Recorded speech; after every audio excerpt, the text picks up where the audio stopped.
un Dieu puissant. Yahweh, c'est un Dieu puissant. Il livre, il guérit, il restaure, il bénit, il encourage, il affermit, il fortifie. Il est vivant. Alléluia.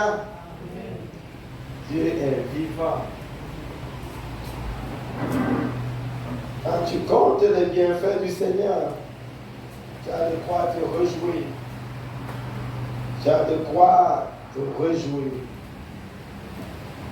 Donc, apprenons à nous réjouir en lui, parce qu'il est bon pour nous.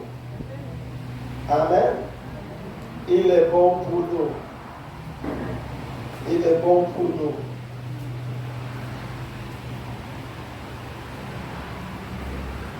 Il est bon pour nous. Donc ce matin, nous continuons la parole du Seigneur. Dans saisir l'opportunité de ta saison. Saisis l'opportunité de ta saison. Nous avons dit que tout était question de saison. De temps et de saison. Et que l'illusion de l'ennemi était de nous amener dans une forme d'illusion, bien sûr, pour faire le pseudo-miracle, pour donner l'illusion de miracle qui n'est pas le miracle. Quand Dieu il délivre parfaitement. Alléluia. Quand il guérit comment? Parfaitement. Il ne donne pas le faux miracle, il ne donne pas les fausses illusions. Délivre, restaure, il ressuscite, il donne la vie aux morts, il appelle ce qui n'existe pas à l'existence. Nous devons fouiller Dieu jusqu'à ce qu'il se manifeste. Alléluia. Jusqu'à ce qu'il se manifeste. Parce qu'il se manifeste sûrement. Se manifeste sûrement.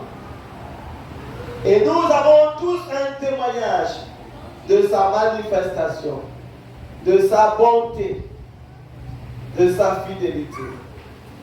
Et l'ennemi de nos âmes, il vient pour détruire, il vient pour tuer, il vient pour voler. Et son œuvre dans la vie des hommes est terrible. Il n'a pas de pitié. Donc il n'y a pas de négociation à faire avec lui. Hello?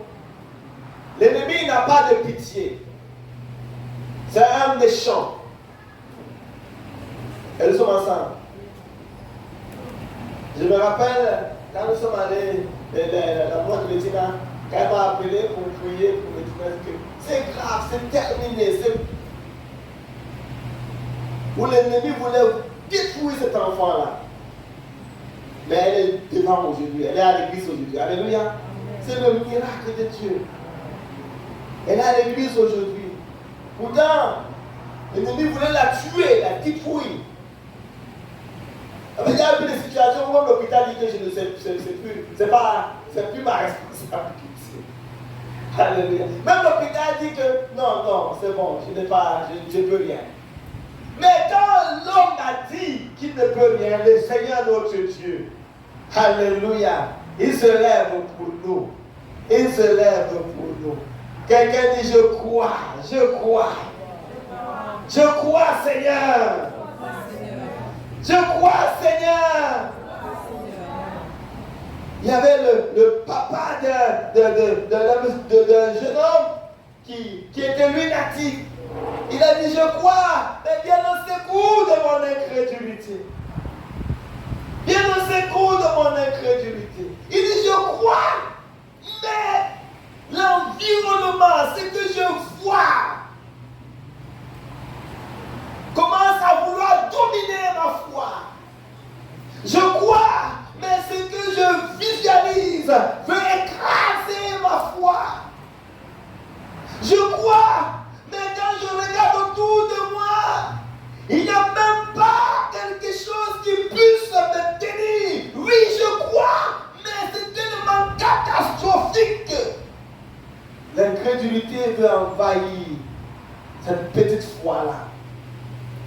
Il dit, viens au secours de ma foi. Alléluia. Donc nous croyons, mais parfois, les pressions autour de nous font parfois douter. Alléluia. Nous croyons, bien sûr, nous croyons. Abraham a cru, c'est ça, n'est-ce pas? Mais quand il voit sa femme dégradée, sa femme continuait à vieillir. Il dit, mais c'est cette femme-là qui va accoucher. Alléluia. Sa femme dégradée. Il dit, mais est-ce que c'est cette femme-là qui va accoucher? Et même sa propre femme, comment elle a dit, est-ce que c'est moi-même qui vais accoucher? Donc, ils croyaient, puisqu'ils ont fait des actions de foi en quittant l'endroit où Dieu les avait dit quitter. Ils sont quittés, n'est-ce pas? Ça veut dire qu'ils croyaient quand même. Alléluia. Ils croyaient parce qu'ils ont fait une obéissance à la direction que Dieu les a donnée. Mais plus ils avancent, plus certaines choses semblent impossibles. Ça semble impossible. Je crois, mais va quand même voir ma servante Agar. Je crois, mais on peut faire différemment. On peut passer par in vitro, in vivo. Je crois, mais on peut trouver une alternative d'adoption. Parce que même Abraham a dit à Dieu, Éléazar de Damas sera, laisse qu'il soit le chef, l'héritier. J'ai dit non, c'est pas comme ça. C'est avec toi qu'il fera. Alléluia. Quelqu'un dit c'est avec moi qu'il fera. C'est avec moi qu'il fera. C'est avec moi qu'il fera. C'est avec moi qu'il fera. Il va le faire avec moi. Ce qu'il a dit sur ma vie va s'accomplir. Ça va s'accomplir. Quelqu'un dit ça va s'accomplir. Je vais saisir l'opportunité de ma vie, de ma destinée, de ma saison. Je vais saisir l'opportunité. Je vais saisir l'opportunité. Je vais saisir l'opportunité. Au nom de Jésus. Je vais saisir l'opportunité. L'opportunité de ta saison vient. Et quand cette opportunité vient, il y a des choses qui se sentent, qui commencent à devenir bizarres autour de toi. Alléluia. Quand l'opportunité de ta vie vient, quand ta saison est en train de s'approcher, les choses deviennent bizarres autour de toi. N'est-ce pas quand une femme est enceinte, elle commence à devenir bizarre? Elle commence à cracher, elle commence à vomir, elle commence à prendre du poids, il y a des signes autour d'elle, en elle, qui montrent qu'il y a quelque chose de ça. Il y a quelque chose qui est en train de venir sur la terre.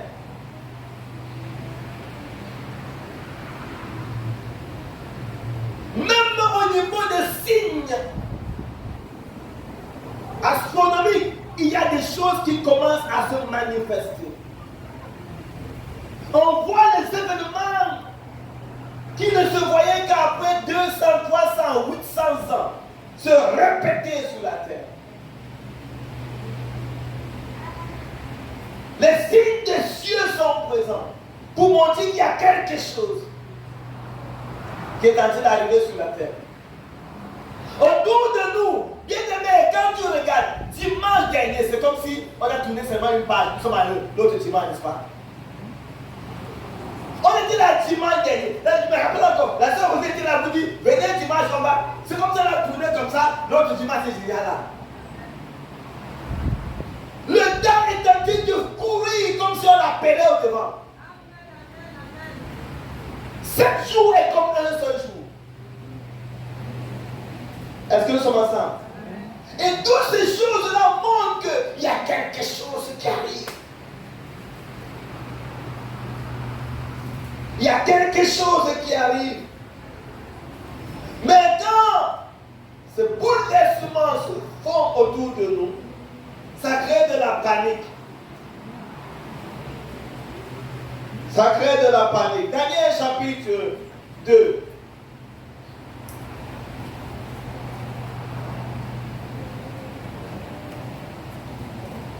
Daniel.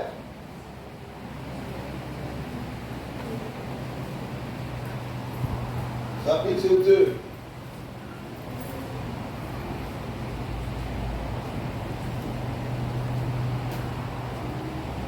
On va lire à partir du verset 15.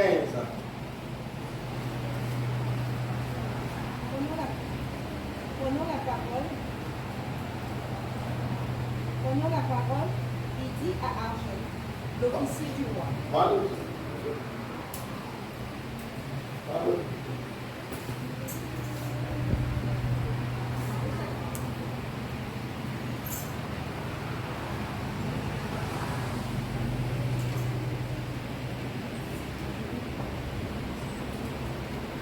Prenant la parole, il dit à Argel, l'officier du roi, pourquoi le décret du roi est-il si sévère? Argel exposa la situation à Daniel. Celui-ci alla alors trouver le roi et lui demanda de lui accorder un délai pour lui révéler l'explication. Daniel rentra ensuite chez lui et exposa la situation à ses compagnons, Anania, Michaël et Azaria. Il les invita à implorer la compassion du Dieu du ciel, afin qu'on ne les fasse pas mourir, lui et ses compagnons, avec le reste des sages de Babylone. C'est alors que le secret fut révélé à Daniel dans une vision pendant la nuit. Il bénit le Dieu du ciel en disant que le nom de Dieu soit béni d'éternité en éternité. C'est à lui qu'appartiennent la sagesse et la force. C'est lui qui change les temps et les circonstances, qui renverse et établit les rois, qui donne la sagesse aux sages et la connaissance à ceux qui ont de l'intelligence. Amen. Amen. Donc ici, nous voyons que le roi Nebuchadnezzar avait eu un rêve. Et ce rêve, il dit qu'il avait oublié. Et là, il a appelé les sages parce qu'il voyait que ce rêve avait une importance capitale. Et c'est à partir de ce rêve que Nebuchadnezzar, un roi païen, a eu, que le calendrier des royaumes commence. Est-ce que quelqu'un est avec moi? C'est comme quand il y a eu dans Genèse, dans Exode chapitre 12, où le Seigneur a institué la Pâque. Il dit, ce jour-ci sera pour vous le premier jour du mois. Donc, le calendrier du cycle de Dieu concernant son peuple commençait ce jour-là. Ça veut dire, ça ne veut pas dire qu'il n'y a pas d'autre jour. Mais comment, parlant du peuple de Dieu et du calendrier où son projet commençait avec eux, il dit, ce jour-ci sera pour vous le premier du mois. Parce qu'ils avaient immolé quoi? L'agneau. Et le rêve que Nebuchadnezzar va avoir, l'interprétation de ce rêve-là, à partir de cette interprétation, Dieu va révéler ici le cours du monde à venir. On n'a pas le temps pour entrer en détail, mais vous comprenez ceci. Et quand on interprète le rêve, on dit que Nebuchadnezzar, oh toi, tu es le roi des rois. Dieu t'a donné la domination sur toutes choses. Il t'a donné la domination sur toutes choses. Même sur les poules. Même sur les oiseaux. Sur les hommes. C'est toi la tête d'or. Donc on parle ici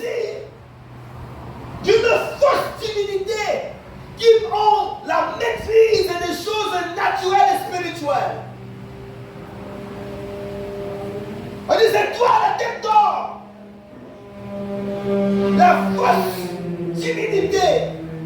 Et à partir de là, on détaille encore 3 autres royaumes qui vont venir à sa suite. On dévoile le royaume. On dit après toi va venir le royaume Médo-Perse. Après le royaume Médo-Perse, va venir le royaume grec. Après le royaume grec, le royaume romain. Et après ça, Dieu va susciter un royaume qui ne sera pas détruit, qui va descendre de la colline, de la montagne, et ça va écraser la statue de Nebuchadnezzar. Et ce royaume-là va remplir la terre. Et ce royaume-là ne sera pas détruit. Est-ce que nous sommes ensemble?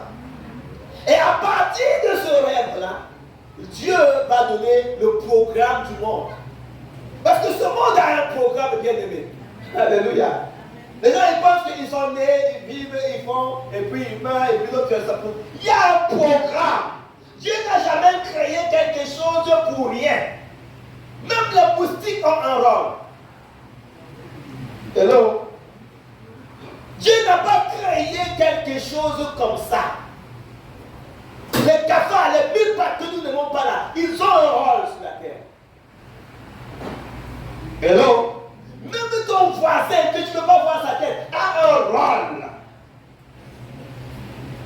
Dieu n'a pas créé l'univers comme ça.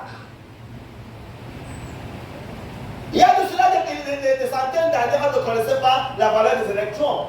Aujourd'hui, on comprend la valeur des électrons. Nous avons aujourd'hui des chaînes de télévision, nous avons des radios et tout ça à partir des électrons. Pourtant, ça existait, mais on ne voyait pas sa valeur. Aujourd'hui, on arrive à prendre du soleil pour faire de l'énergie avec, même de la poubelle pour faire de l'énergie. Mais avant ces choses-là, on ne voyait pas de la valeur. Certaines choses existaient, mais on ne voyait même pas pourquoi ça existait. Jusqu'à ce que tes yeux s'ouvrent sur quelque chose, tu commences à dire, ah ouais, mais ça c'est bien pour ça. Mais ces choses étaient toujours là. Amen. Saisir l'opportunité, reviens avoir le dévoilement sur les choses. Que Dieu ouvre tes yeux sur ce qui a toujours été là, mais que tu n'avais pas vu l'importance. Est-ce que nous sommes ensemble? Donc nous disions que lorsque le temps de ta saison arrive, les choses bougent autour de toi. Ça bouge autour de toi. Regardez, Dieu devait donner le téléchargement du programme mondial. Et pour que le téléchargement du programme mondial soit donné à un homme, Daniel, il a fallu que les choses bougent autour de lui, qu'il soit retiré de son pays, de sa nation et envoyé comme esclave. Est-ce que nous sommes ensemble? Bien-aimé, tu es porteur du téléchargement du programme mondial. Est-ce que je parle à quelqu'un? Je dis que tu es porteur du téléchargement du programme mondial.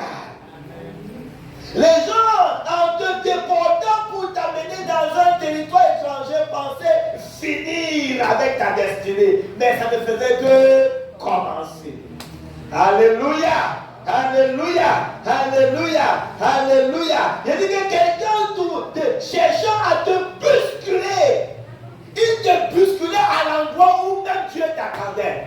Vous voyez, quelqu'un vient comme ça, il marche sur la route, il te pousse. Mais bien aimé, je vais vous raconter une histoire. Il y a une soeur, une famille, et la fille, elle avait près de 16, 17 ans, quelque chose comme ça. Elle est allée dans la marmite de sa maman pendant que la maman préparait. Elle a pris la viande. Quand elle a pris la viande, elle a vu que la maman venait, elle a avalé vite la viande. Et la viande là est calée. Hein, le coup. La viande est calée. Et quand la viande est calée, elle s'étouffait. Et la maman est venue. Comment t'as dit? C'est quoi? Qu'est-ce qui s'est passé? Tu as volé la viande, tu as volé la viande. La maman a tapé l'enfant sur le dos comme pour la corriger. Mais en tapant la main sur le dos, la maman a sauvé l'enfant. C'est quelqu'un de moi. Quand elle a tapé sur le dos, l'enfant a vomi et a à rejeter la viande. Si la maman n'avait pas tapé le dos, l'enfant s'étouffait, l'enfant pouvait mourir. Donc, pensant corriger l'enfant, elle a sauvé l'enfant. Est-ce que c'est pas ça? Donc, pensant parfois te faire du mal, quelqu'un te sauve.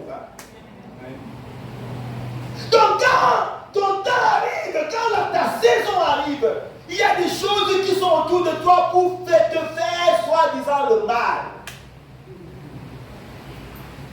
Il y a des choses qui bougent autour de toi parce que ces choses-là veulent te pousser à croire que Dieu est contre toi, que la nature est contre toi, le ciel est contre toi, la terre est contre toi.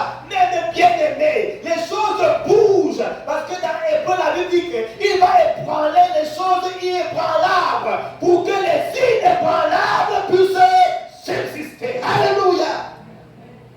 Il ébranle les choses ébranlables. Il bouge les choses pour que les choses, les impuretés tombent, afin que ta vraie nature paraisse. Et que le Seigneur fasse avec ça. Est-ce que quelqu'un est avec moi? Alléluia, alléluia. Donc, mes bien-aimés, Daniel, avec ses amis, Shadrach, Meshach, Abednego, était le téléchargement du programme mondial. Mais leur vie n'avait pas été toujours facile. Alléluia. Ils étaient esclaves, jetés dans une terre étrangère qu'on appelle Babylone. Babylone veut dire la confusion. Donc tu es quelque part où tout est confus. Même celui qui devait te respecter ne te respecte pas. Tu dis, mais c'est quoi? Hello? Tu dis, mais c'est quoi? Tu es méprisé même par ton esclave. Tu es ridiculisé. Tu fais du bien, on te répond par le mal. Est-ce que quelqu'un est avec moi? Je suis béni parce que la famille Betty est venue. Et leur venue aussi est une reconnaissance de la grâce que Dieu a manifestée dans leur vie. Et j'étais content parce que l'autre fois, je suis venu prier chez eux, j'ai vu le frère qui était complètement, ce cas était terrible. Le Seigneur a guéri. Amen. Le Seigneur a guéri son frère. Et le Seigneur a guéri la fille. Mais combien de personnes ont été délivrées, guéries dans ce ministère et sont partis sans reconnaissance? Combien ont été délivrés, guéris, bénis matériellement, financièrement, et ils sont partis sans reconnaissance? Des centaines partis sans reconnaissance. Mais le bien-aimé, toutes ces choses-là, c'est seulement pour te faire grandir. Alléluia. Pour te faire grandir. Parce que lorsqu'il y a même la reconnaissance, tu es plafonné. Est-ce que regarde-moi? Quand il y a la reconnaissance, parfois ça peut te plafonner et penser que tu es déjà arrivé. Mais quand il y a un but plus loin, plus tu es rejeté, on te prend, on te jette, ça t'avance. On te prend, on te jette, ça t'avance. On te prend, on te jette, ça t'avance. Plus on te jette, ça t'avance. Ça t'avance. Ça t'avance dans ton opportunité. Ça t'avance vers le niveau où Dieu t'attendait. Jetez-moi encore. Plus tu me jettes, plus tu m'avances. Plus tu me jettes, plus tu m'avances. Alléluia. Plus tu me jettes, plus tu m'avances. Parce que si tu ne m'avais pas jeté, il serait resté toujours là. Et quand tu m'as jeté, j'ai avancé. Alléluia. Tu m'as jeté, j'ai avancé. Jusqu'à ce que j'arrive à l'endroit où Dieu m'attend. Bien-aimé, les porteurs du téléchargement du programme de Dieu, du programme mondial de Dieu, il y a un chemin que tu dois parcourir. Alléluia. On a dit, le ministère c'est la guérison des nations. Ce n'est pas la guérison des individus seulement, mais des nations. Alléluia. C'est la guérison des nations. Et quand tu es porteur du téléchargement du programme mondial Tu ne peux pas te contenter comme les autres. Alléluia. Et même quand tu voulais te contenter, Dieu va rendre les choses, va bouger les choses autour de toi pour te faire bouger encore. Est-ce que nous sommes ensemble? Ce n'est pas, même quand tu négocies pour que les choses ne changent pas, Dieu les bouge. Ça ne dépend pas de toi. Hello? Je dis bien, ça ne dépend pas de toi. Quand je suis arrivé à Antigua, mon propre frère est venu à Antigua. Je l'ai nourri, je l'ai vêtu, je l'ai logé, etc. Mais Dieu avait un plan encore plus grand pour moi. Il a permis que ce propre frère-là fasse un coup d'état contre moi. Hello? Fasse un coup d'état contre moi.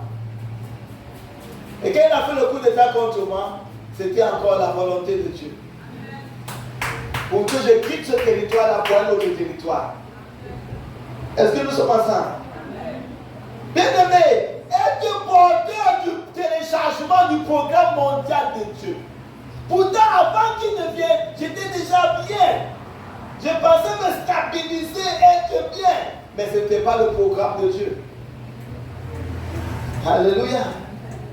Les enfants d'Israël, les disciples de Jésus, la gloire de Dieu a commencé à se manifester à Jérusalem. La puissance de Dieu a commencé à se manifester. L'église se multipliait.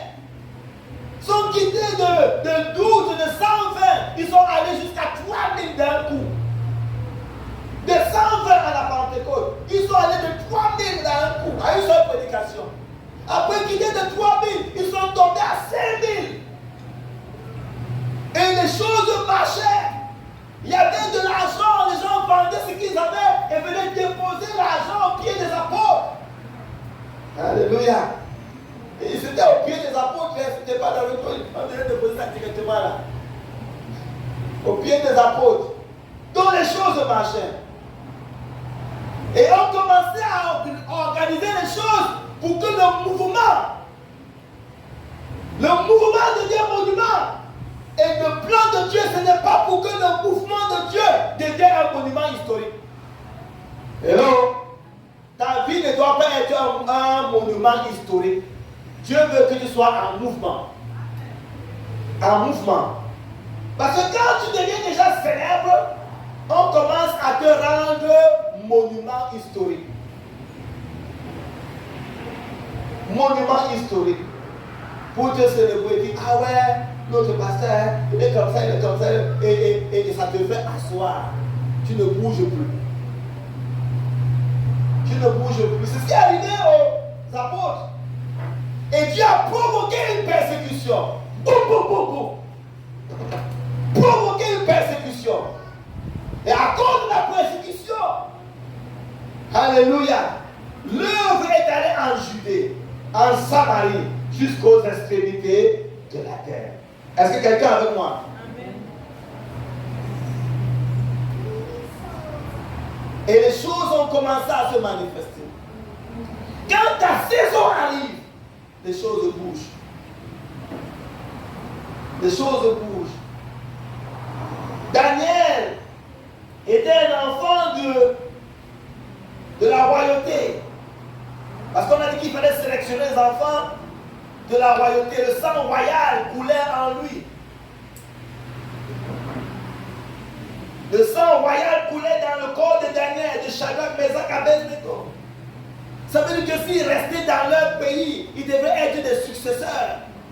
Ils devaient être des personnes reconnues, avec une noblesse.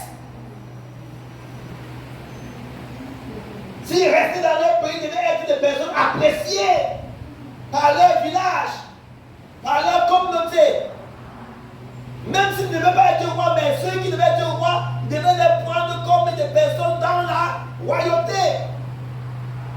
Donc ils devaient être reconnus, appréciés. Mais Dieu n'a pas pour toi seulement les appréciations de 2-3 personnes. Il a pour toi un programme mondial. C'est peu de choses que tu puisses être choisi par Dieu seulement pour Israël, seulement pour ta famille, seulement pour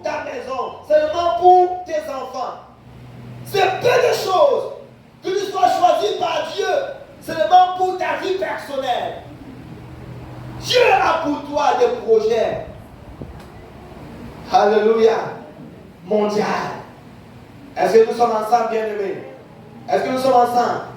Et c'est pourquoi il bouge les choses autour de toi. Il bouge les choses autour de toi. Et les choses secouent, ça secoue, ça secoue. Mais bien-aimé, ce n'est pas un parti de plaisir quand ça secoue. Hello? Vous pensez que c'est facile pour un jeune garçon être déporté dans son pays, où il était dans sa sécurité, et il va maintenant dans un pays où on le force à faire des choses qu'il n'avait pas connues auparavant? Est-ce que nous sommes ensemble? Ce n'était pas facile. Mais il avait un programme de Dieu en lui. Tu as un programme de Dieu dans ta vie. C'est pourquoi ça fait que les choses bougent. Et le temps pour que ce programme-là se déploie, se télécharge, soit visible, quand le temps commence à arriver, les choses vont bouger autour de toi. Alléluia. Même pas les choses faciles. Dieu avait un plan pour sauver son peuple.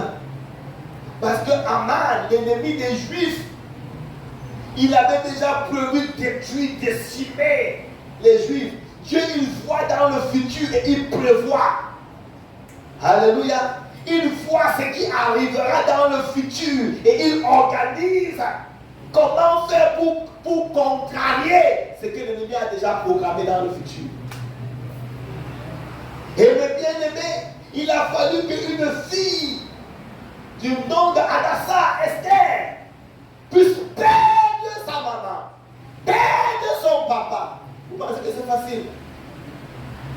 Hello? Est-ce qu'il parle à quelqu'un? Des gens qui te sont comme des appuis, la sécurité. Elle a perdu son papa, perdu sa maman. Pas seulement ça, on la déporte encore pour la mener dans un territoire étranger. Vous savez, dans la Bible, il y a eu une histoire qui n'est pas vraiment facile à gober dans son aspect naturel, dans l'aspect naturel de l'homme. Ce n'est pas facile à accepter. Cette histoire-là, c'est un aveugle qui soit né aveugle. On dit que, mais qui a péché? Qui a péché pour que cet enfant-là soit né aveugle? Est-ce que c'est son père ou sa mère ou c'est lui-même qui a péché? Même depuis le ventre de sa maman, commençait à boxer le ventre. Il a fait un péché étant dans le ventre.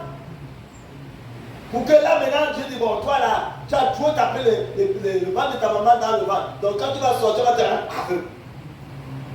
C'est ça les réflexions humaines, n'est-ce pas? Si tu vis ça, c'est à cause de ton péché. Ou tes parents ont péché. C'est pourquoi tu subis ce que tu subis. Mais le bien aimé, la Bible dit que ce n'est ni lui, ni ses parents, mais enfin que les œuvres de Dieu soient manifestes au travers de lui. Est-ce que nous sommes ensemble? Mais il réfléchissait à cela. Et cet enfant-là avait plus de 40 ans. Est-ce que notre souffrance a atteint 40 ans? Nous voulons la gloire de Dieu, n'est-ce pas? Nous voulons la puissance de Dieu, n'est-ce pas? Nous voulons la manifestation de Dieu, n'est-ce pas? Mais Dieu cherche des personnes qui saisissent l'opportunité. Saisir l'opportunité, ce n'est pas seulement dire, waouh, j'ai vu la chaussure là. Normalement, cette chaussure là coûte 200 €. J'ai même vu, on vend à 20 €. Ah, j'ai saisi l'opportunité. Ça, c'est trop facile. Ça, c'est l'opportunité des hommes. Mais l'opportunité de Dieu, ce n'est pas comme ça. Hello? L'opportunité des hommes, c'est que j'ai fait une bonne affaire. Quand tu viens pour acheter une maison, tu dis, ah non, cette maison-là, elle est pourrie. Elle est pourrie, c'est pas bien. Il y a trop de travaux à faire. Et puis le vendeur te dit, ah non, non, mais tu ne peux pas faire ceci. Ah non, non, ça va me coûter énormément d'argent. Il y a trop de travaux à faire. Et la personne vendait sa maison à 300 000 €. Maintenant, elle te dit, bon, comme il y a trop de travaux à faire, il donne ça à 250 000. Je dis, ah non, non, non, non, tu négocies encore. Bon, je dis, je peux payer le notaire pour toi. Hein? Ouais.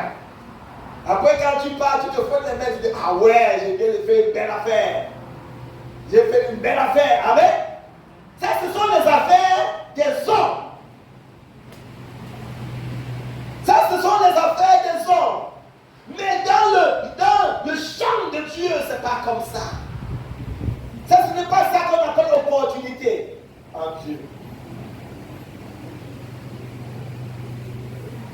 L'opportunité en Dieu, c'est quand on a jeté Paul en prison. Hello? Et après l'avoir jeté en prison, il a vu Onésime. Et Onésime a été sauvé. Alléluia. Et Onésime et la famille a été restaurée. Onésime est retourné voir son maître Philémon. Alléluia. Et ça a restauré parce qu'il avait fui son maître. Son cœur a été changé. Et nous avons une lettre qui permet qu'aujourd'hui nous soyons bénis par le livre de Philémon. Est-ce que quelqu'un avec moi? C'est ça l'opportunité de Dieu. Tu veux l'opportunité de Dieu?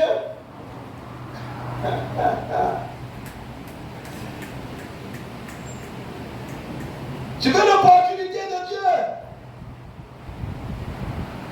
La maman d'Adassa meurt, c'est l'opportunité de Dieu. Son papa meurt, c'est l'opportunité de Dieu. On l'amène à déportation à Babylone, c'est l'opportunité de Dieu. Mais est-ce que nous, en tant qu'êtres humains, on voit ça comme l'opportunité? C'est le problème. Nous, on voit ça comme les problèmes. Puni. On dit que Dieu te punit. Tu as trop péché et Dieu te punit. Être né aveugle, on ne voit pas ça comme l'opportunité de Dieu. Grandir à 10 ans, tous tes parents, tous tes collègues, tous tes amis voient le soleil, voient les belles choses, et toi tu es aveugle. 20 ans, aveugle toujours. 30 ans, aveugle toujours. 40 ans, aveugle toujours. Jusqu'à ce que tu aies bien dit, maintenant on voit. Tu dis, mais qu'est-ce qui se passe? J'ai été laissé tout ce temps-là pour que mes œuvres se manifestent. Est-ce que toi, tu vas piquer une colère? Hello? Tu vas piquer une colère pour dire, tout ça, pourquoi? Pour que tes œuvres se manifestent, mais toutes les souffrances que j'ai vécues. Mais qu'est-ce que cet homme a fait? Il s'est agenouillé. Qui es-tu, Seigneur? Qui es-tu, Seigneur? C'est moi, Jésus. Il s'est agenouillé pour l'adorer. Parce qu'on l'avait chassé même du synagogue. Et Jésus l'a rencontré. Crois-tu au Fils de l'homme? Il dit, je crois. Qui es-tu, Seigneur, pour que je croie? Jésus, c'est moi. Il s'est agenouillé pour adorer. Il n'est pas devenu amer pour dire. Et tout ce temps-là, 40 ans aveugle, et tu viens aujourd'hui là pour me dire quoi? Il y a des parents vrais. C'est pas ce qu'on va manifester dans le cœur. Toutes les années d'attente, toutes les années de souffrance. Parfois on lit la Bible, on voit seulement le miracle, vite. Mais on ne voit pas les détails qui sont là. Même Jésus, venant sur la terre, à un jour de naissance, même à la conception seulement, il faisait la puissance de Dieu était déjà en lui. Quand Marie est allée voir Élisabeth, l'onction, parce que c'est Jésus qui est parti du Saint-Esprit, l'onction qui était déjà dans le fœtus a baptisé Jean-Baptiste. Est-ce que quelqu'un le voit? Donc il était déjà rempli. Et dans le fœtus, il a baptisé un autre fœtus. Mais quand il est né, il a vu les gens mourir autour de lui. Il ne pouvait faire aucun miracle. Il a vu des gens avoir des maladies autour de lui. Il ne pouvait faire aucun miracle. Est-ce que nous sommes ensemble? À 10 ans, 12 ans, il était au temple. Mais il ne pouvait faire aucun miracle. Les gens étaient hypocrites, tout ça, il ne disait rien. Il laissait tout. On va dire, mais c'est la fainéantise. Dieu était belle. Tout se passe autour de toi, tu ne vois pas. Tu es fou. Tu ne vois pas ton espoir, tu ne vois pas ton espoir, tu ne vois pas ce qu'on fait, tu ne vois pas ceci. On te dit que tu es téméraire. Mais c'est l'opportunité de Dieu que tu attends. Tu es en train de vivre l'opportunité de Dieu. On dit tu es téméraire. Mais la folie de Dieu est plus sage que les hommes. Alléluia. La folie de Dieu est plus sage que les hommes. L'opportunité de Dieu. L'opportunité de Dieu.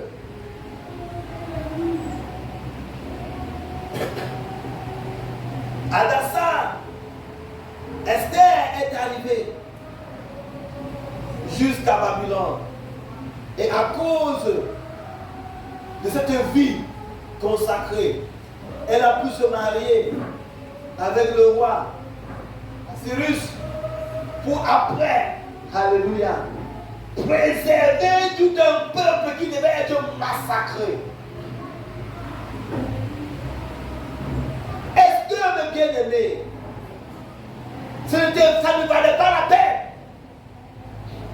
Quand tu commences à voir le bénéfice de cette attente-là, le bénéfice de cette souffrance-là, tout un peuple, des milliers de peuples qui devaient être massacrés. Mais ça a coûté le fait que ton père meurt, ta mère meurt, on te déporte pour que tu sauves des milliers de peuples qui devaient être massacrés. Est-ce que c'est ensemble? Ça a coûté à l'aveugle de grandir pendant 40 ans sans voir pour qu'aujourd'hui on puisse avoir une espérance. Pour que des millions de personnes lisent cette histoire et gardent une espérance. Est-ce que c'est ensemble? Ça a coûté à Jésus d'attendre pendant 30 ans, voir les choses qui se passent autour de lui, mais attendre Dieu. Dépendre de Dieu. On pouvait dire qu'il était ténèbres jusqu'au moment opportun. Sur la croix, il a laissé qu'on crache sur lui, qu'on le méprise, qu'on l'insulte. Parce que la Bible dit, en vue de la joie qui lui a été réservée, il a souffert la croix. Il a méprisé la honte. Ça valait la peine. Parce qu'au travers de ce mépris-là, de cette honte-là, des millions de personnes sont en train d'être sauvées. Alléluia. Des millions de personnes sont en train d'être sauvées. Donc, l'opportunité de Dieu, la saison de Dieu, l'année de jubilé de Dieu, la victoire de Dieu, la saison de Dieu, le bien-aimé, n'est pas seulement pour ta petite vie. Est-ce que quelqu'un veut moi? Ce n'est pas seulement pour ta petite vie. Donc, quand nous prions pour la saison de Dieu, pour l'opportunité de Dieu, pour le jubilé de Dieu, je suis en train de prier pour dire, Seigneur, aligne-moi pour que je subisse l'ébranlement des choses ébranlables. Hello? Aligne-moi pour que je subisse l'ébranlement des choses ébranlables. Pour que je sois au rendez-vous de ton jubilé. Que je sois au rendez-vous de ta saison. Que je sois au rendez-vous, alléluia,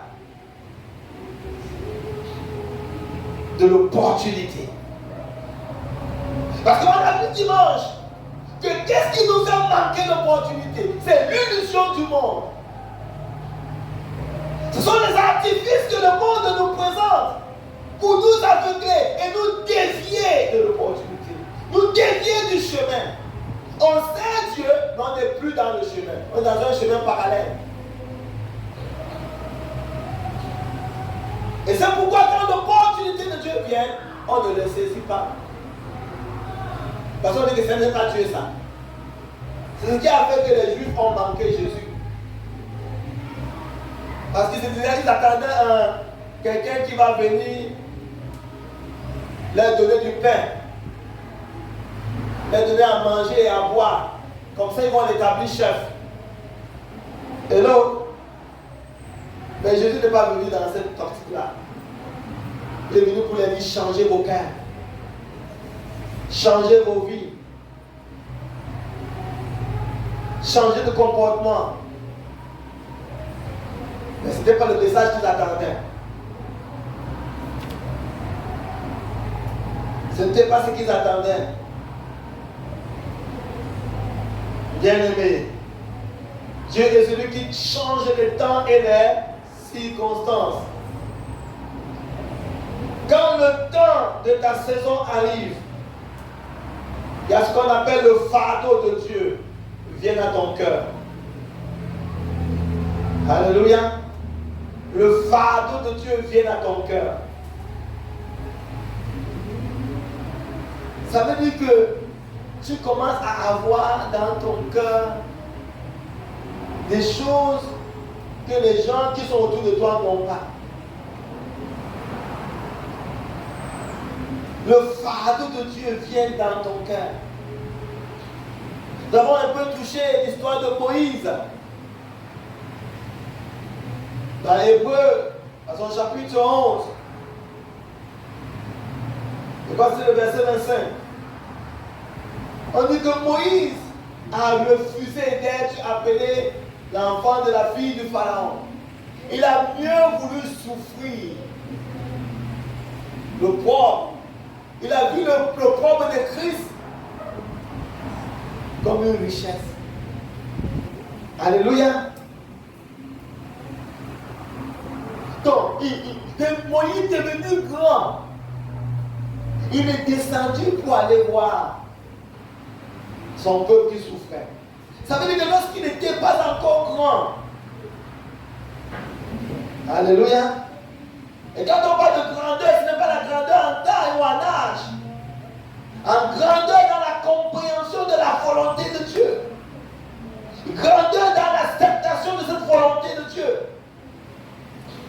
Et il a grandi à un niveau où il pouvait accepter la volonté de Dieu.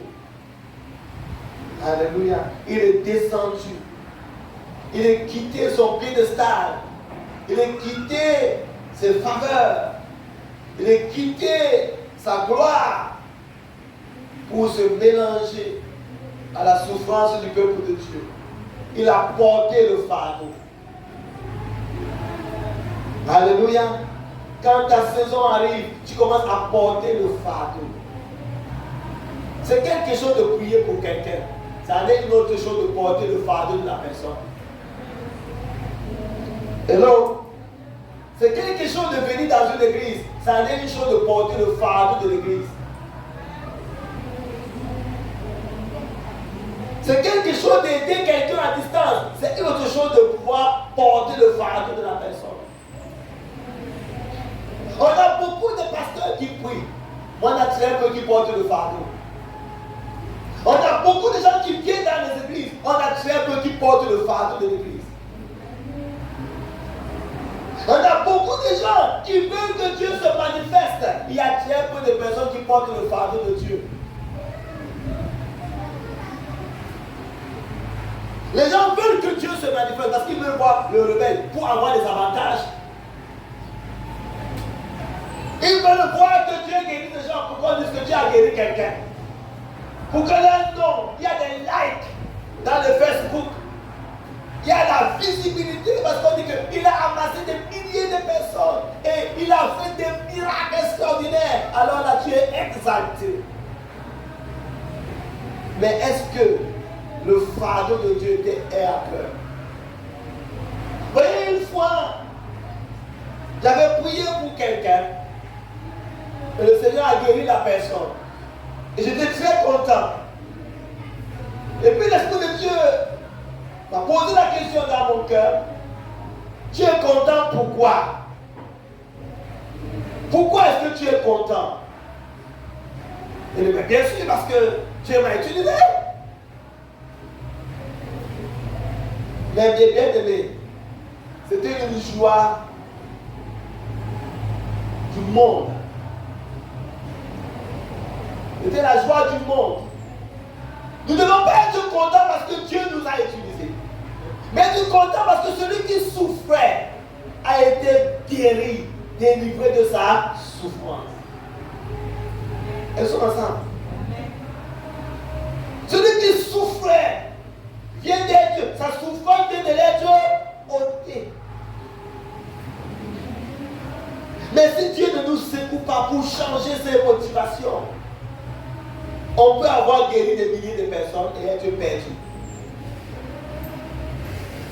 Parce que notre cœur n'était pas dans le fait que les gens soient sortis de leur souffrance, mais dans le fait que nous avons été utilisés.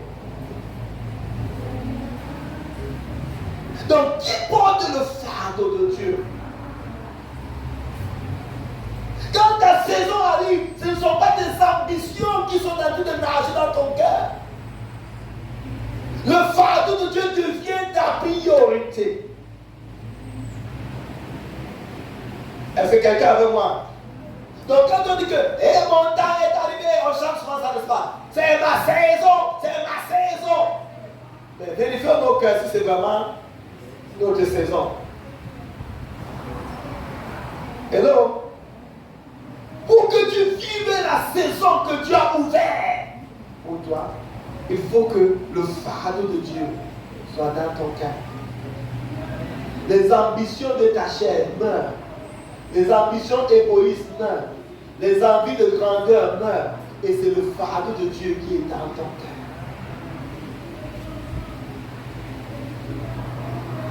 C'est le fardeau de Dieu qui est dans ton cœur.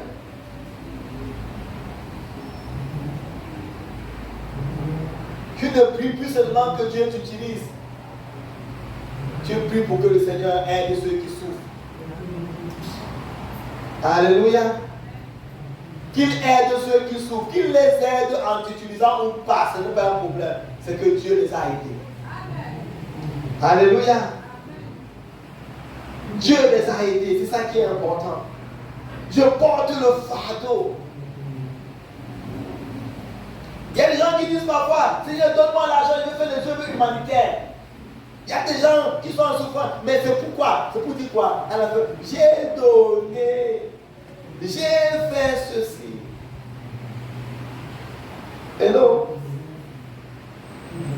Et les soi-disant parfois humanistes ou philanthropes, parfois ils travaillent pour eux-mêmes.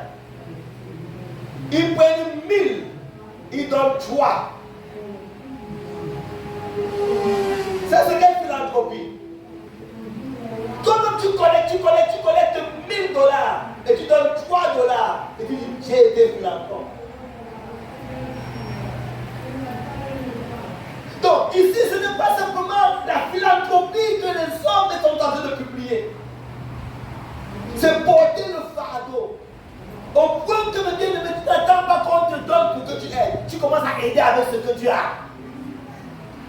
Est-ce que quelqu'un avec moi? Tu aides avec ce que tu as. C'est ça la philanthropie. Tu commences à mettre dans ta maison les gens qui sont les malheureux sans abri. Tu te tournes, tu les mets aussi à côté de ton lit puisque tu n'as pas de lit. C'est ça qui montre que tu portes le fardeau de ceux qui souffrent. C'est pas seulement de prendre ici. Tu deviens comme la banque. Et tu gardes les intérêts pour dire maintenant je vais faire la philanthropie à distribuer à d'autres personnes. Ce n'est pas la philanthropie, mais bien aimé. C'est le vol.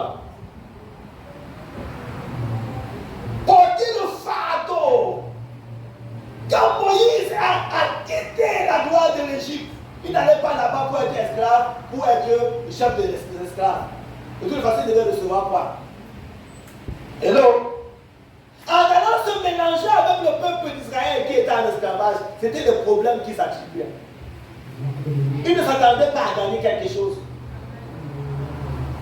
Hello? Est-ce que nous portons le fardeau?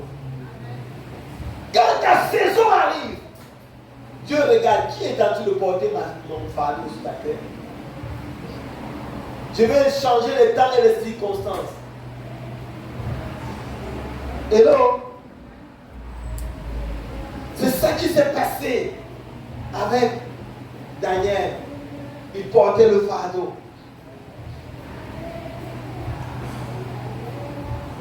C'est ce qui s'est passé avec Moïse. Il portait le fardeau.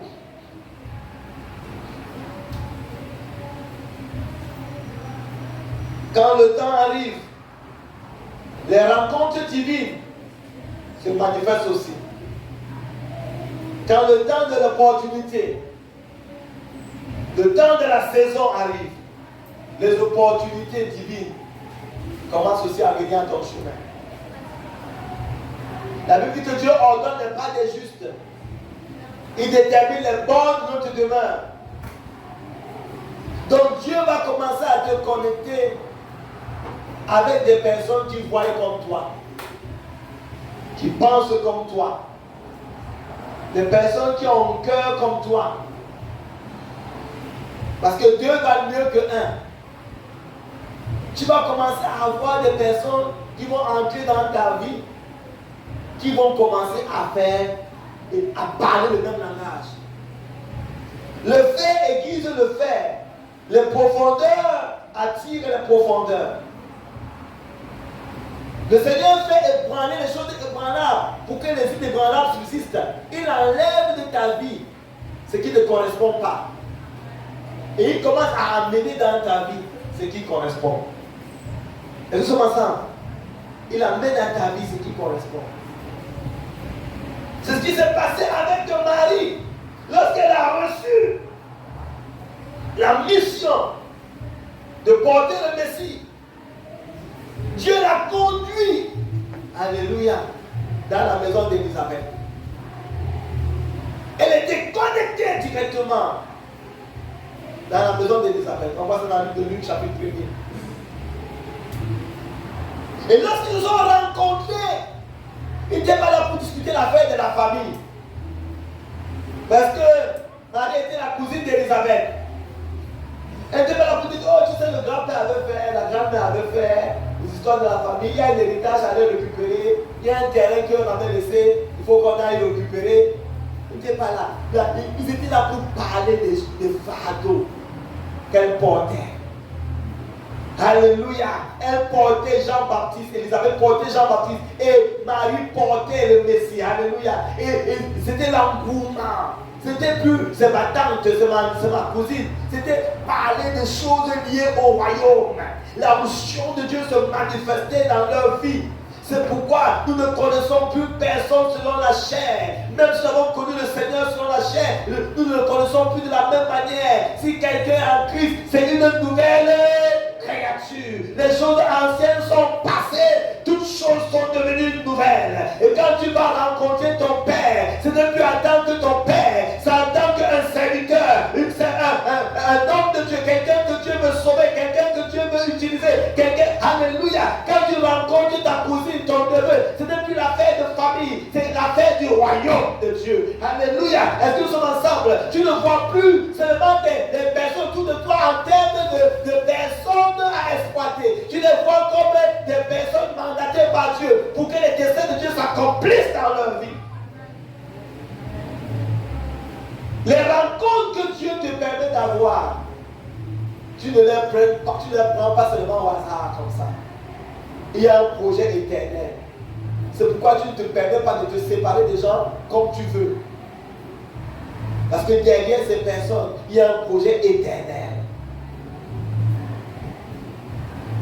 Et tu ne veux pas manquer ce projet éternel de Dieu. Mais quand tu marches, quand tu n'as pas le fardeau de Dieu, tu marches d'après tes propres besoins. Et tu marches d'après tes propres convoitises. Quand ça chauffe ici, tu vas là-bas. Quand ça chauffe là-bas, tu vas là-bas. Quand ça chauffe ici, tu vas là-bas. Ce ne sont pas des rencontres divines que tu fais. Ce sont des rencontres liées à ta chair. Comme quelqu'un qui cherche un mari ou une femme, il va aller dans des églises, pas pour Dieu. Il va aller parce qu'il cherche un homme, une femme, un mari. Donc c'est sa chair qui va l'attirer. Et il arrive quelque part, il dit, est-ce qu'il y a quelqu'un qui me ressemble, qui peut être mon mari ou ma femme? Il dit, ah non, je ne vois pas. Il va alors, est-ce qu'il y a quelqu'un ici qui peut être mon mari ou ma femme? Je ne vois pas. Il va. Donc tu ne marches pas d'après les directives de Dieu, tu marches d'après les directives de ta chair. Et les rencontres que tu as ne sont pas des rencontres divines, ce sont des rencontres charnelles. Rencontres des opportunités charnelles. Mais pas les rencontres que Dieu agrée.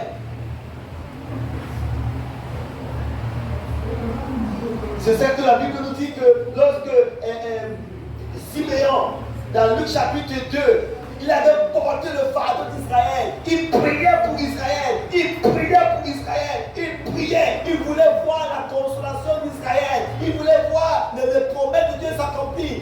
Ce que Dieu avait dit concernant le peuple de Dieu s'accomplir. Il priait. Il jeûnait et priait.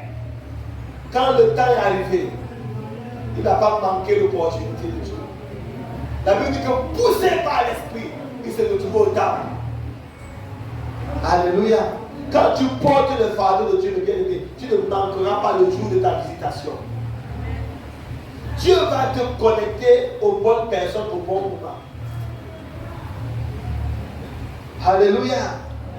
Parce que ce n'est plus ta volonté que tu dois appliquer, c'est la volonté de Dieu. Et comme c'est la volonté de Dieu, il sait avec qui tu vas te marier, il sait avec qui tu vas travailler, il sait avec qui. Parce que ce n'est plus tes ambitions. Tu n'es plus là par rapport à toi. Tu es là par rapport à Dieu. Que tu te maries, parce que ce n'est pas ça qui est important. C'est la volonté de Dieu qui est importante. Que tu travailles, parce que ce n'est pas ça qui est important. C'est la volonté de Dieu qui est importante.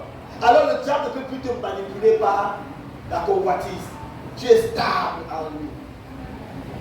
Et comme c'est la volonté de Dieu qui est priorité dans ta vie, alors il va te conduire tes pas. Alléluia. Vers les personnes qui ont la même priorité. Le cœur, les profondeurs attirent les profondeurs. Est-ce que nous sommes ensemble? Quand le temps de ta saison arrive, ça attire également le combat spirituel. Les gens commencent à être jaloux de toi. Regardez les enfants d'Israël qui sortent de l'Égypte, du désert. Mais le roi de Moab a tellement peur de ces gens-là qui sortent du désert. Dans Nombre 23, il a tellement peur d'eux qu'il va chercher Balaam pour la maudire. Mais ils sortaient, des gens qui sortent du désert, bien aimés. Normalement, ils sont fatigués, normalement, ils sont rien, mais tu as tellement peur d'eux que tu cherches les personnes pour les maudire. Parce que le problème, c'était quoi? Ce n'est pas le fait qu'ils sortent du désert, c'est parce qu'ils avaient sur eux l'opportunité de Dieu. Alléluia. Ils avaient sur eux la lumière de Dieu qui marquait le temps de Dieu pour exécuter ses projets. Et c'est ça qui fait peur au diable. Ce n'est pas de quelle famille tu sors. Ce n'est pas de quelle maison tu sors. Ce n'est pas de quelle difficulté tu sors. C'est que tu portes en toi la saison de Dieu. Le temps de Dieu. Et l'ennemi sait que si le temps de Dieu là, la saison de Dieu là, l'opportunité de Dieu là, se manifeste au travers de toi, le royaume de Dieu, du diable est terrassé. Alléluia. Et il craint. C'est pourquoi il met autour de toi les combats pour te paralyser. Il a mis des combats au travers des Moabites pour paralyser le peuple. Quand ils sortaient du désert, il les a mis, il a amené les quoi là, le prêtre de Balaam pour les maudire. Et quand il n'a pas réussi à les maudire, il les a piégés avec des filles moabites. Il multiplie les tentations pour te faire tomber. Parce que le temps de ta saison est arrivé. Quand le temps de la saison de Joseph était arrivé, alléluia, on a multiplié la méchanceté pour que les frères de Joseph le jettent dans le puits, le vendent en esclavage. Et même quand elle arrive en esclavage, la femme de Potiphar veut coucher avec. Est-ce que nous sommes ensemble? Quand le temps de ta saison arrive, les choses commencent à bouger. Les tentations se multiplient. C'est comme quand tu dis je veux me marier avec un tel. C'est là où les gens qui te regardent comment dire je veux marier avec toi, je veux marier avec toi. Les gens, il y a tout un tas de packages qui viennent. Hello. Quand tu étais célibataire sans rien, personne t'a à côté de toi. Maintenant, quand tu dis je veux me marier, c'est là que tout le monde vient à côté de toi. C'est comme si tout le truc avec des personnes qui veulent la même chose. Et tu es le seul.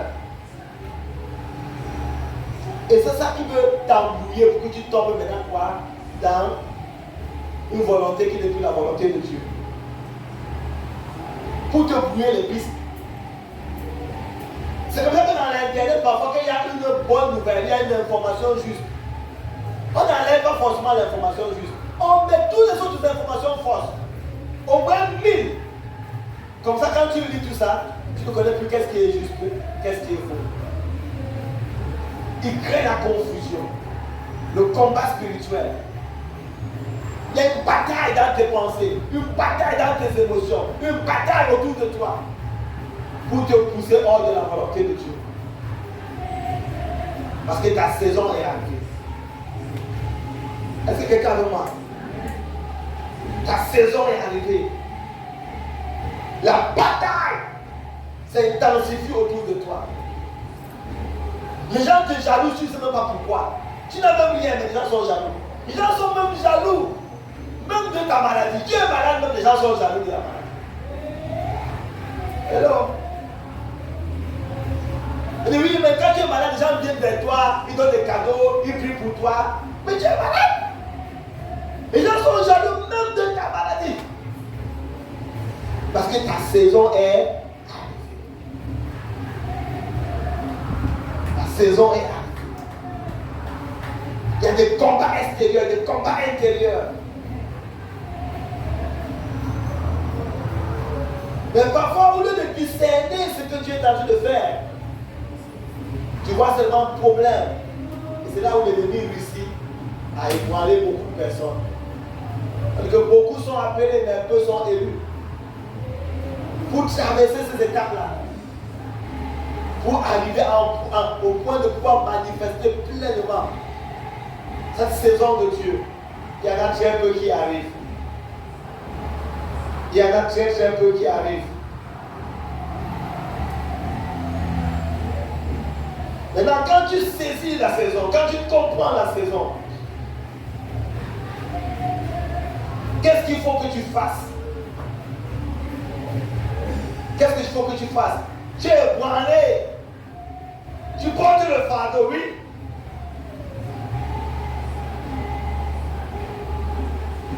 Dieu te met en contact avec la rencontre divine, c'est bon. Tu reconnais les combats qui sont autour de toi, c'est bien. Mais il y a aussi une responsabilité qui te revient. Est-ce que c'est ça? Il y a une responsabilité que tu dois aussi accomplir. Première chose, tu dois chercher à connaître le Seigneur. Tu dois chercher la connaissance. Proverbe, chapitre 23, verset 23. Osée 4, 6, la Bible dit que le peuple périt faute de connaissance. Et je peux lire Proverbe 23, 23.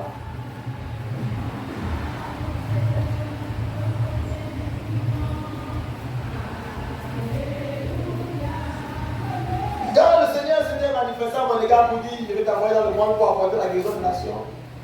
Je suis allé voir mon leader, il m'a dit, apprends l'anglais. Apprends les langues. J'étais trop pressé. Et je n'ai pas fait ce que je devais faire. Et ça m'a coûté parce que le premier pays où je suis allé, c'était un pays anglophone. Il fallait que j'apprenne maintenant sur le tas. Ce que j'aurais dû éviter. Donc quand tu as compris que c'est ma saison, tu dois également t'appliquer avec quoi? À t'emmagasiner de la connaissance. Oui? Acquiert la vérité et ne la vend pas. Acquiert quoi? La vérité. Et ne la vend pas. Continue. La sagesse, l'instruction et l'intelligence. Acquiert l'instruction. Acquiert l'intelligence. Achète. Achète. Ça coûte quelque chose. Le Seigneur t'appelle, mais il faut que tu puisses. Il va te mettre en contact avec des personnes, avec des opportunités. Mais si tu te mets en contact avec l'opportunité et que maintenant, dans l'opportunité, tu n'as pas la capacité, comment tu vas faire? Hello? Beaucoup de personnes, le Seigneur les appelle et les appelle à des choses extraordinaires. Mais il faut la compétence qui va avec. Alléluia. Sinon, tu seras souillé, tu seras humilié au jour d'opportunité. Ce n'est pas que la paix n'est pas là, ce n'est pas que la grâce n'est pas là, ce n'est pas que l'opportunité n'est pas là. C'est que le jour là, tu t'es pas emmagasiné des connaissances qu'il fallait. Et qu'est-ce qui se passe? Tu es humilié le jour de ton opportunité.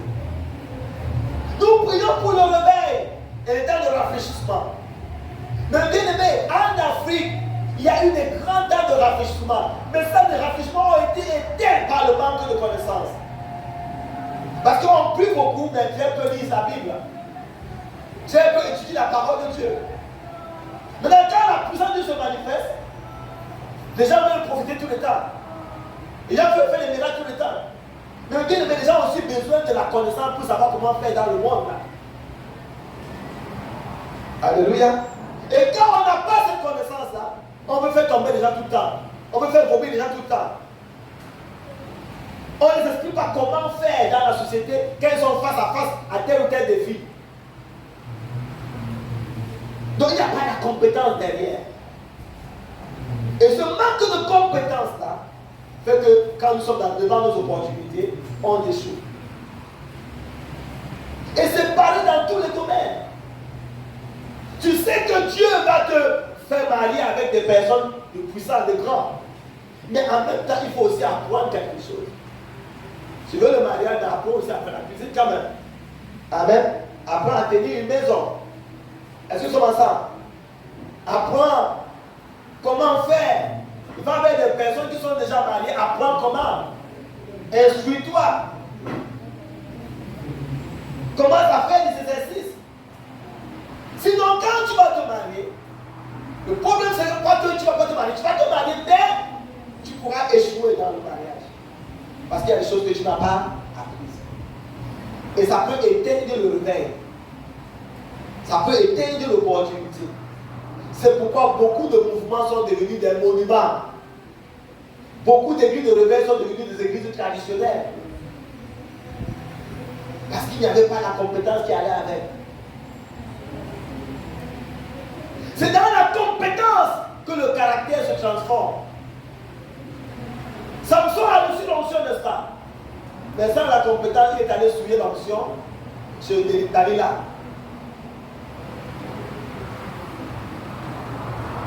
Donc, il est important, de bien aimer, qu'on joigne à cette opportunité la connaissance. Donc, pendant le temps latent, nous devons apprendre. Pas seulement dire Seigneur, ajoute des personnes à l'église, mais commence à étudier, commence à chercher à connaître Dieu, commence à lire la Bible, commence à étudier, alléluia, commence à étudier comment faire. S'il y a un groupe de louanges, comment diriger. S'il y a un groupe de prière, comment diriger. Commence à étudier, comment étudier. Ne te prépare pas quand il y aura déjà 100 000 personnes. Est-ce que nous sommes ensemble? Prépare-toi, exerce-toi quand il y a une personne. Comme ça, tes erreurs seront vues par une personne. Maintenant, s'il y a 20 000 personnes et que tu fasses des erreurs, ça serait grave, n'est-ce pas? Tu pourras avoir la honte de ta vie et tu ne pourras même plus jamais essayer. Mais pourtant, quand il y a très peu de personnes, tu as la capacité de pouvoir faire des erreurs et de t'améliorer. Et de changer. Tu peux apprendre. Parce que tu as des cobayes quand même que tu peux essayer sur eux et t'en sortir pour t'améliorer. Comme ça, demain, tu vas mieux faire. Cela vaille pour tous les domaines, bien-aimés. Il faut ajouter à ta vie la compétence, la connaissance. Acquiert. Rappelez-vous, les vierges attendaient l'époux, n'est-ce pas? Dans Matthieu 25, les vierges attendaient l'époux. Tout le monde attendait l'époux. Maintenant, quand l'époux vient maintenant, il n'y a pas plus quoi? L'huile dans les lampes. Ils ont commencé à dire quoi? Donnez-nous un peu de... Ça ne se donne pas comme ça. Il faut étudier. L'opportunité arrive. La saison arrive. Mais qu'est-ce que tu as pour donner?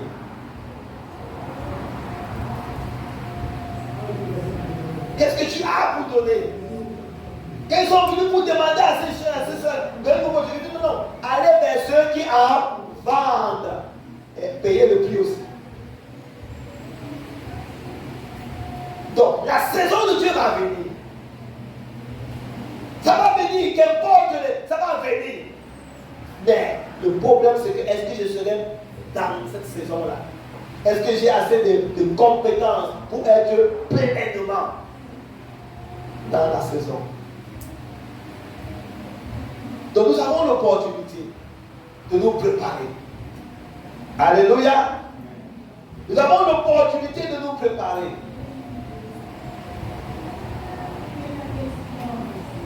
Commence à chercher à connaître le Seigneur. Emmagasine-toi de la connaissance de la parole de Dieu. Étudie. Étudie.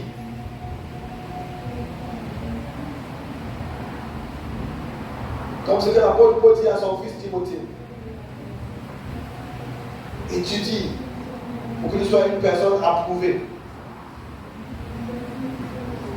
Deuxième point, on a 3 points que l'on a fini.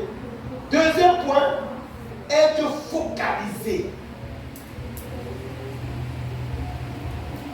Être focalisé. Si nous sommes... Alors on lit quelque chose dans 2 Rois. 2 Rois chapitre 20. À partir de verset 38 à 40.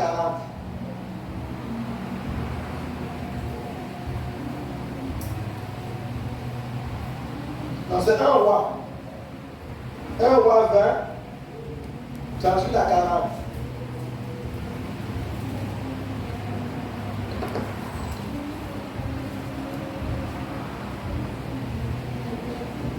Le prophète alla alors se prosterner sur la route empruntée par le roi, et il se masqua les yeux avec un bandeau. Lorsque le roi passa, il cria lui et dit: ton serviteur était au milieu du combat. Voici qu'un homme s'est approché et m'a emmené. Garde cet homme. S'il vient à disparaître. Le prophète alla alors se prosterner sur la route, se poster sur la route empruntée par le roi, et il se masqua les yeux avec un bandeau. Lorsque le roi passa, il cria vers lui et dit: ton serviteur était au milieu du combat. Voici qu'un homme s'est approché et m'a emmené à un autre homme en disant: garde cet homme. S'il vient à disparaître, ta vie sera échangée contre la sienne, ou bien tu devras payer 30 kilos d'argent. Or, pendant que ton serviteur était occupé, ça et là, l'homme a disparu. Le roi d'Israël lui dit: c'est là ta sentence. Tu l'as prononcée. Amen. Amen. Donc que le prophète allait se placer sur le chemin du roi et il se déguisa avec un bandeau sur les yeux. Lorsque le roi passa, il cria vers lui et dit: ton serviteur était au milieu du combat. Et voici un homme s'approcha et l'amena un homme en disant: garde cet homme. S'il vient à manquer, ta vie répondra de sa vie, ou tu payeras un talent d'argent. Si cet homme s'échappe, ta vie va répondre pour cette vie-là, ou tu vas payer un talent d'argent. Donc, Dieu nous a confié quelque chose. Si nous perdons cela, ça va coûter nos biens matériels, ou ça peut coûter notre vie. Est-ce que quelqu'un avec moi? Quand Dieu met un appel dans ta vie, quand cet appel est enlevé, comme sur Aaron, quand on a déshabillé Aaron est tombé directement. Les gens ne comprennent pas très bien ce qu'on appelle l'appel, la vocation céleste, le mandat de Dieu. Quand le Seigneur enlève ce mandat-là, ton existence c'est par rapport au mandat. Quand le mandat est enlevé, c'est fini. C'est fini. C'est fini. Il dit, il t'a on nous a confié un homme. Il dit que ta vie va répondre à la vie de la personne. Si cette personne s'échappe, ta vie va répondre. Ou tes biens vont répondre. Hello? C'est pourquoi, lorsque nous commençons à négliger la vision de Dieu, nous commençons à perdre une partie de notre propre vie. Ou nous commençons à perdre nos biens matériels. C'est parce que quelqu'un avec moi. Voyez pourquoi les chrétiens sont attaqués tout le temps. Et qu'ils vivent dans des difficultés tout le temps. Bien aimé, la vérité c'est que quand Dieu te confie quelque chose et que tu le négliges, comment est-ce qu'on le néglige? Il dit que quand ton serviteur faisait quoi? Pendant que ton serviteur agissait ça et là, l'homme a fait quoi? Disparu. Pendant que ton serviteur agissait ça et là, c'était comme ça. Ça et là, il allait là, il allait là, il allait là, il allait là. Et donc, dans l'agitation, le trésor qu'il avait a disparu. Vous voyez les conséquences de l'instabilité? Instabilité dans ce que Dieu t'a confié. Instabilité dans la vision que Dieu t'a donnée. Ça fait que tu peux perdre. Et quand tu perds, soit tu perds tes biens matériels, soit tu commences à perdre ta vie. Notre sécurité spirituelle est dans ce que Dieu nous a confié. Est-ce que quelqu'un veut moi? Nous pensons que diriger la prière, c'est rien. Nettoyer l'église, c'est rien. Mais c'est ce que Dieu t'a confié. Et quand tu commences à négliger ça, tu es en train d'attirer la perte de biens matériels ou la perte de ta propre vie. C'est ce que nous prenons ça à la légère, mais c'est la vérité de bien. C'est la vérité. C'est comme quand on parle de la Sainte Seine. Les gens prennent la Sainte Seine à la volée. Il dit que c'est parce qu'on a pris sans discerner le corps que plusieurs sont morts et plusieurs sont comment? Infimes. Mais quand nous prenons ça et que nous voyons qu'il y a quelque chose, on marche, et puis on dit Alléluia, Amen. Mais il y a des conséquences lorsqu'on le prend de manière indigne. Et donc, quand on le prend de manière indigne, il y a des conséquences. Donc il y a des choses que nous subissons des conséquences.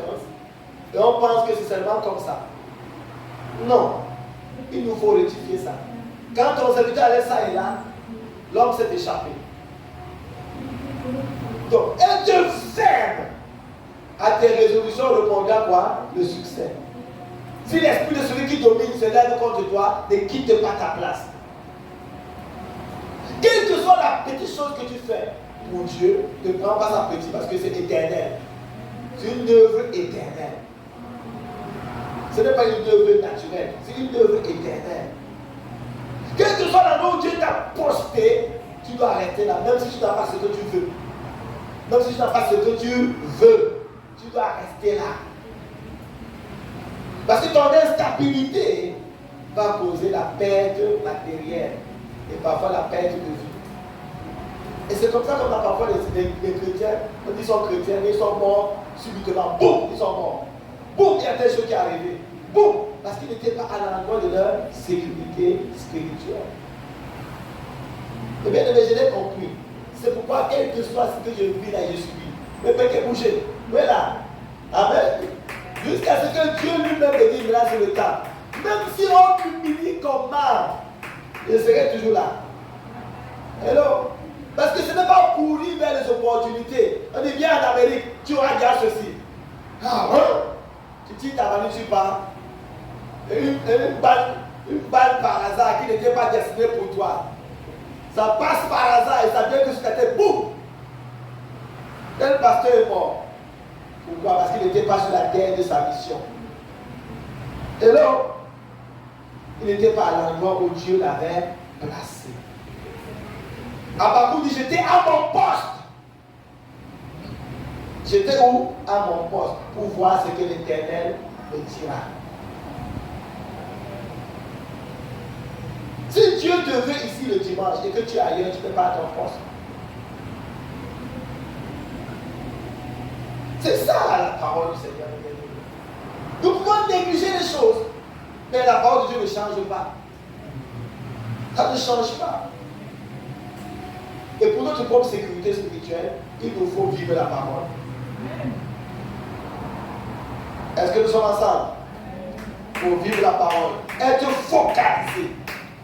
Être focalisé. Dieu va te bénir assurément. Mais sois comment? Focalisé. Parfois tu fais un travail, on te dit que non, il y a d'autres opportunités. Mais si tu persévères dans ce travail-là, finalement tu finiras par gagner. Mais parfois tu commences tel travail, tu fais le nettoyage. On dit, toi tu nettoies, tu ne peux pas faire autre chose. Mais Dieu t'a mis au nettoyage. Fais le nettoyage. Amen. Fais le nettoyage. Demain tu pourrais être un millionnaire par le nettoyage. Mais le fait d'être instable, allez faire ceci. Tu vas à la boutique, après tu vas faire le nettoyage, après tu vas faire la peinture, après tu vas faire cultivateur, après tu vas faire. Il n'y a pas quelque chose de stable. Ça fait que pour finir, tu connais peu de choses, mais tu ne connais pas vraiment quelque chose. Être focalisé, être focalisé, être enroulé dans la vision que Dieu t'a donnée. Hello? Es-tu comme envoûté dans la vision que Dieu t'a donnée?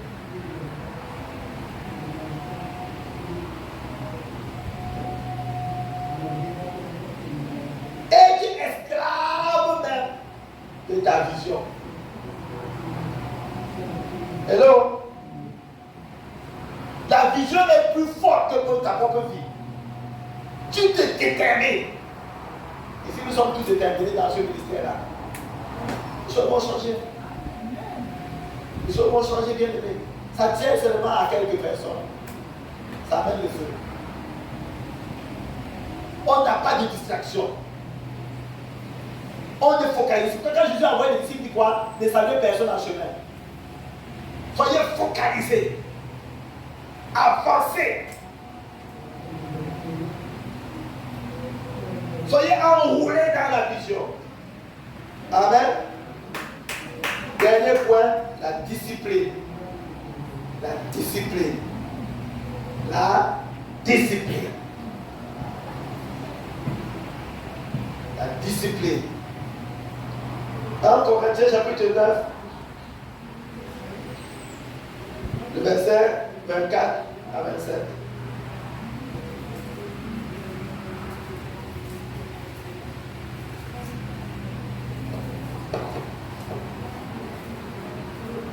Ne savez-vous pas que les concurrents dans le stade courent tous, mais qu'un seul remporte le prix? Courez de manière à le remporter. Tous les athlètes, toutes sortes de privations, et le font pour obtenir une couronne va se détruire. Mais nous, c'est pour une couronne indestructible. Moi, je cours, mais pas comme à l'aventure. Je boxe, mais pas pour battre l'air. Au contraire, je traite durement mon corps et je le discipline de peur de moi-même disqualifié après avoir péché aux autres. Amen. Amen. Je traite mon corps durement, je le discipline. Tu parles à ton corps, même si tu ne veux pas prier, tu vas prier quand même. Tu ne veux pas venir à l'église, tu vas venir à l'église quand même. Gêne-toi, mais tu vas venir. Alléluia. Ça m'énerve d'être là, mais je me traîne, mais je viens. Ça m'énerve de prier, je suis fatigué, mais je prie. Tu t'auto-disciplines. Tu imposes une rigueur sur toi-même. Regardez les satanistes. Ils imposent la rigueur sur eux. Ces satanistes-là ont dit quoi concernant Paul? Qu'ils ne vont pas manger jusqu'à ce qu'ils aient tué Paul. Donc jusqu'à aujourd'hui, ils ne mangent pas toujours. Parce qu'ils n'ont pas tué Paul. Ils se sont imposés des vœux sur eux-mêmes. Des implications sur eux-mêmes. De ne pas manger jusqu'à ce que Paul soit mort. Donc si les satanistes font ça, pour des couronnes incorruptibles, corruptibles. Comment dire, les athlètes, ils courent, ils s'imposent des disciplines pour les couronnes corruptibles. Combien de fois pour nous? Mais bien aimé, ça ne va pas venir, c'est pas comme si j'ai envie de te dire, oh ouais, je vais venir. Parfois c'est lourd, parfois c'est dur.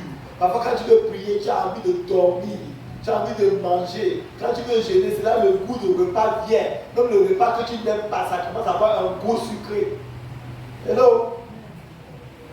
C'est là où on te propose, on va aller te payer le déjeuner. On va te faire une dîner. On te propose toute espèce de choses. C'est le jour que tu dis que je vais jeûner la semaine prochaine. Quand on dit que il y a une fête. Tu dois t'imposer la discipline. Et parfois on passe devant toi avec le jus. Le jus là a une autre couleur. Ça. Alléluia. Seigneur. Même le jus, il ne faut pas croire. Non. On avait fait un temps de jeûne une fois. Et on avait un pasteur en Martinique. Il y avait plusieurs pasteurs à l'époque. On avait un pasteur en Martinique. On a fait un temps de jeûne et puis il fallait. On avait déjà prévu le jeûne depuis. Et il fallait aller célébrer un mariage. Ils sont allés pour célébrer le mariage. Quand on a fini de célébrer le mariage, on a dû le rentrer. Et puis le pasteur il est resté.